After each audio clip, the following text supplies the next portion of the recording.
Hear me when I call, O God of my righteousness. Thou hast enlarged me when I was in distress. Have mercy upon me and hear my prayer. O ye sons of men, how long will ye turn my glory into shame? How long will you love vanity and seek after leasing? Selah. But know that the I Am hath set apart him that is godly for himself. The I Am will hear when I call unto him. Stand in awe and sin not. Commune with your own heart upon your bed, and be still, Selah. Offer the sacrifices of righteousness, and put your trust in the I Am. There be many that say, who will show us any good? Yahweh, lift up, thou the light of thy countenance upon us. Thou hast put gladness in my heart more than in the time that their corn and their wine increased. I will both let me down in peace and sleep, for the I Am only maketh me dwell in safety. Yes.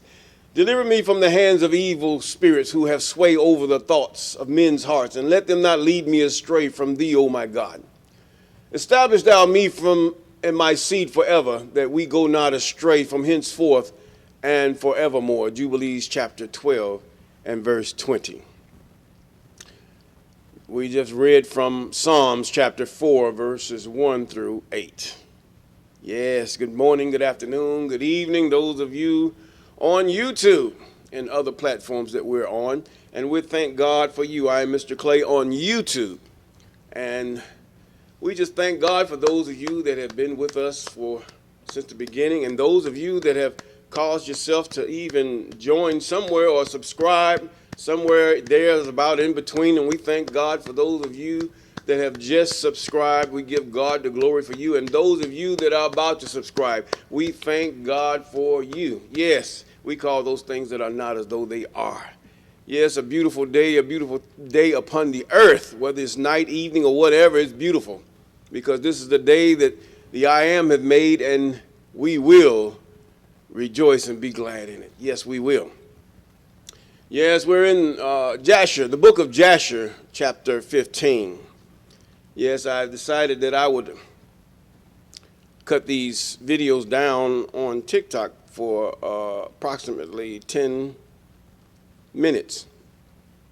And then the rest will have to come from, we ask you to go to YouTube to view it in its entirety. Now, Jasher, chapter 15, verse 1. And in that year there was a heavy famine throughout the land of Canaan, and the inhabitants of the land could not remain on account of the famine, for it was very grievous. And Abram and all belonging to him rose and went down to Egypt on account of the famine. And when they were at the brook Mizraim, or could that be the Nile River, wherever they was coming from, the brook of Egypt, some call it, books Mizraim, it's the same thing, and remained there sometimes to rest from the fatigue of the road.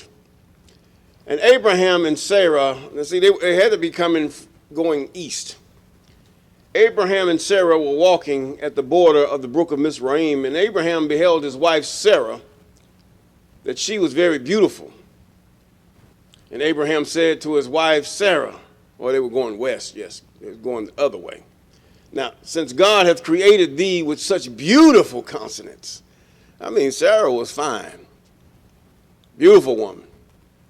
If the Bible says she was, the Holy Book says she was beautiful, she was beautiful. I am afraid of the Egyptians. I mean, even in her old age, this was a beautiful woman. The depiction you see in the back it may not do her any justice. I mean, you're talking about this woman may not even had any wrinkle whatsoever, you know.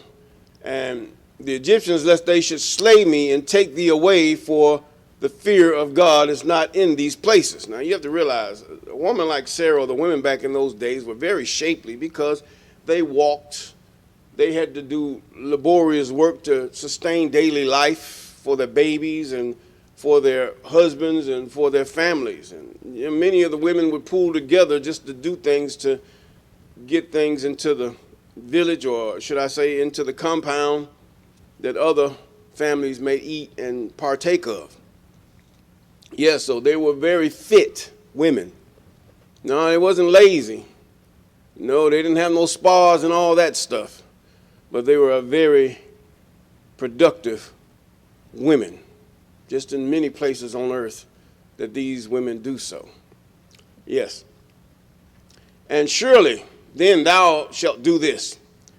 Say thou art my sister to all that may ask thee, in order that it may be well with me, and that we may live and not be put to death. And Abraham commanded the same to all those that came with him to Egypt on account of the famine. Also his nephew Lot he commanded, saying, if the Egyptians ask thee concerning Sarai, say she is the sister of Abram.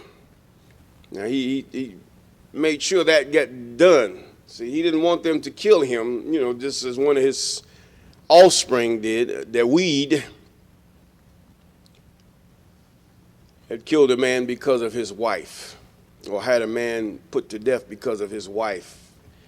And yet, with all these orders, Abraham did not put confidence in them, but took Sarai and placed her in a chest and concealed it amongst their vessels. For Abraham was greatly concerned about Sarai on account of the wickedness of the Egyptians. Now, or those which we call Mitzrayim. Now, some of you have these disciplines and all these things, but were they actually a part of Egypt during this time? Now, some of you believe the world was millions of years old, but there are millions upon millions that, and even scientists that show with evidence that this is not true. Now, the argument continues. But anyway, and yet with all these orders, Abraham did not put confidence in them. Now, verse 8, and Abraham did all belonging to him, and all belonging to him rose up from the brook Mitzrayim and came to Egypt. And they had scarcely entered the gates of the city when the guard stood up to them, saying, give tithe, or a tenth, to the king. Now, this was a standard, a tenth, yes, to the king from what you have. Then you may come into the town. And Abraham in those days were with him and did so. Now you have to realize the previous chapter we talked about the wise man who became Pharaoh, and then it has been said that the pharaohs from then forth were the kings. The kings of Egypt were called pharaohs. Now, and Abraham with the people that were with him came to Egypt, and when they came, they brought the chest in which Sarah was concealed, and the Egyptians saw the chest. And the king's servants approached Abraham, saying, what hast thou in here in this chest? We have not seen. Now open thou the chest and give tithe to the king of all that it contains. Now this is scary. I mean, you have to give a tenth of your wife to somebody. That's not good. And Abraham said, this chest I will not open, but all you demand upon it I will give. And Pharaoh's officers answered Abraham, saying, it is a chest of precious stones. Give us the tenth thereof. And Abraham said, all that you desire I will give, but you must not open the chest. And the king's officer pressed Abraham, and they reached the chest and opened it with force. And they saw, and behold, a beautiful woman in the chest, Sarai. Yes. And when the officers of the king beheld Sarai, they were struck with admiration at her beauty. And all the princes and servants of Pharaoh assembled to see Sarah, for she was very beautiful. And the king's officers ran and told Pharaoh. Now this is after the kings of Mitzrayim, or Egypt, after this wise man had enacted taxes. Now this was his doing. He taxed everything. Pharaoh didn't really do all that, the original king of Egypt.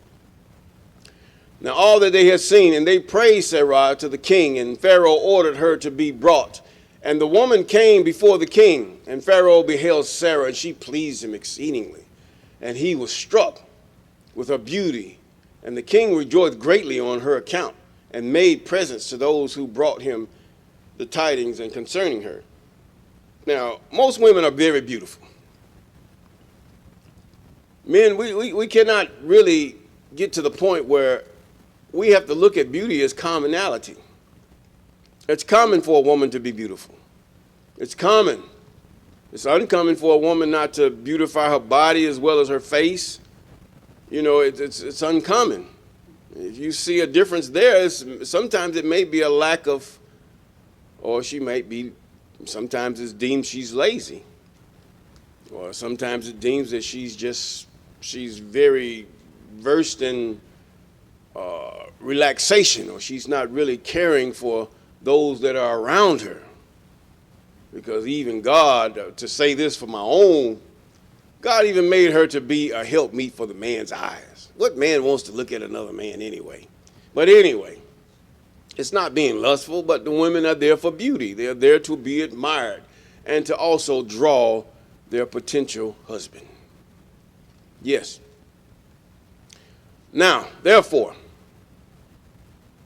he says, now, Sarah also prayed at that time in verse 17, "Oh, my God, thou didst tell my Lord," or her owner, Abram, which I don't think it would be the word Lord, or her husband, or her the one in charge, Abram, to go from his land and from his father's house into the land of Canaan.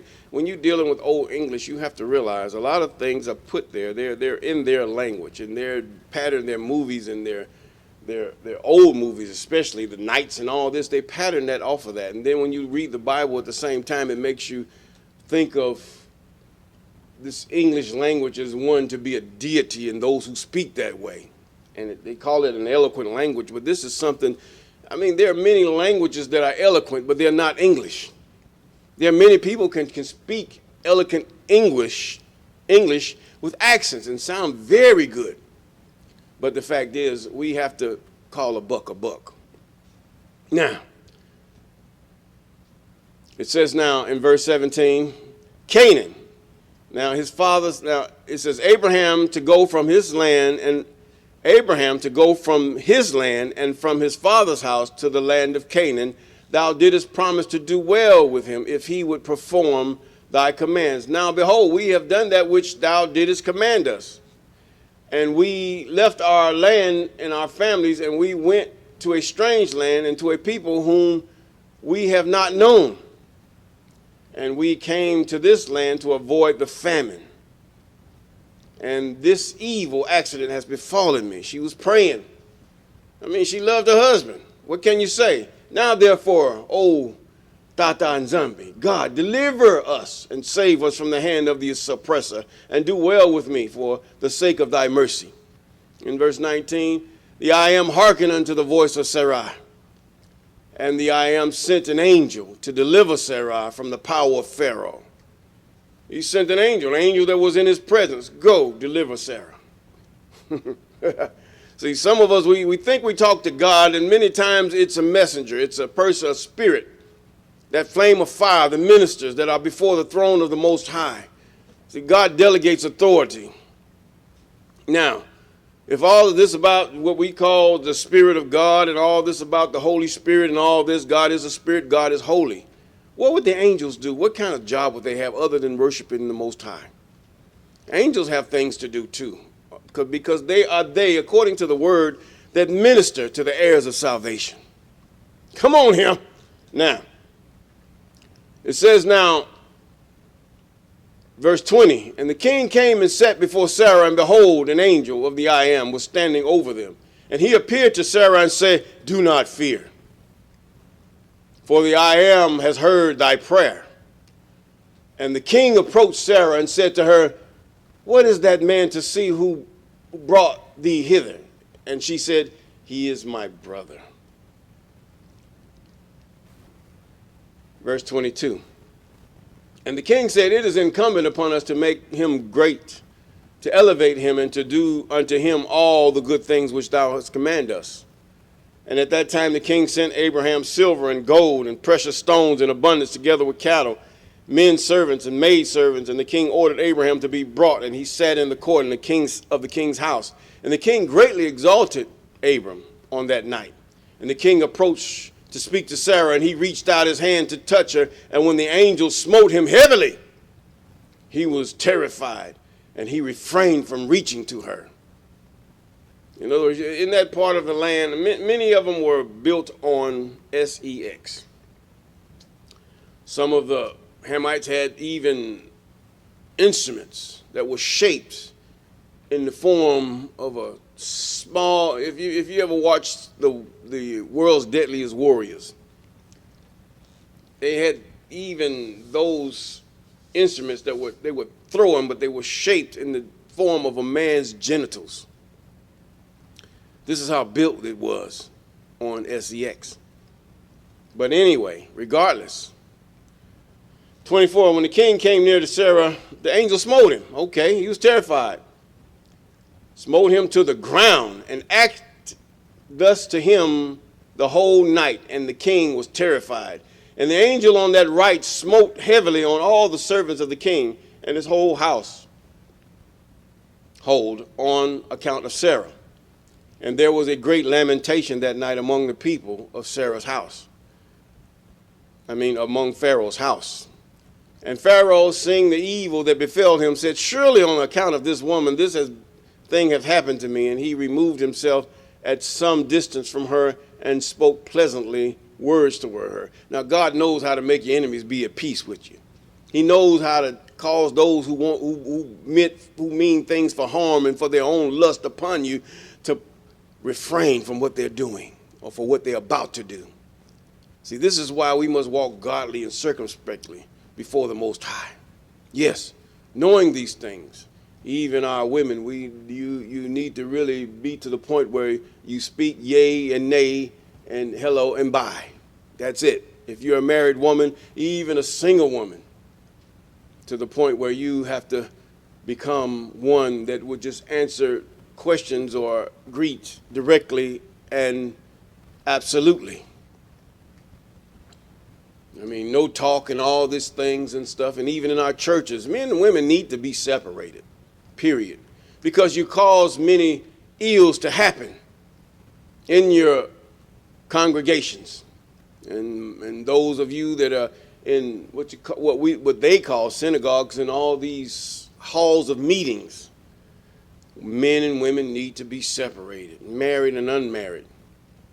One on the left, one on the right, or one in the front and one in the rear, either way you want to put it. So that the womanhood can be together and the manhood could be together. And therefore, even the elders can pastor those who are among them. Yes, the elder women, the elder women, the elder men, the men. Yes. Now, we're going to continue. And in the morning the king called for Abraham and said to him, what is this that thou hast done to me? Why didst thou say she is my sister, owing to which I took her for me a wife? And this heavy plague has therefore come upon me in my household. And now therefore here is thy wife. Take her and go from our land, lest we all die on her account. And Pharaoh took more cattle, men servants and maid servants, and silver and gold to give to Abraham. And he returned unto Sarah his wife. And the king took a maiden whom he begot by his concubines, and he gave her to Sarah for an handmaid. Now, was her name Hagar? We shall see. Now, last but not least, and the king said to his daughter, it is better for thee, my daughter, to be an handmaid in this man's house than to be mistress in my house, after we have beheld and even that befell us on the account of this woman.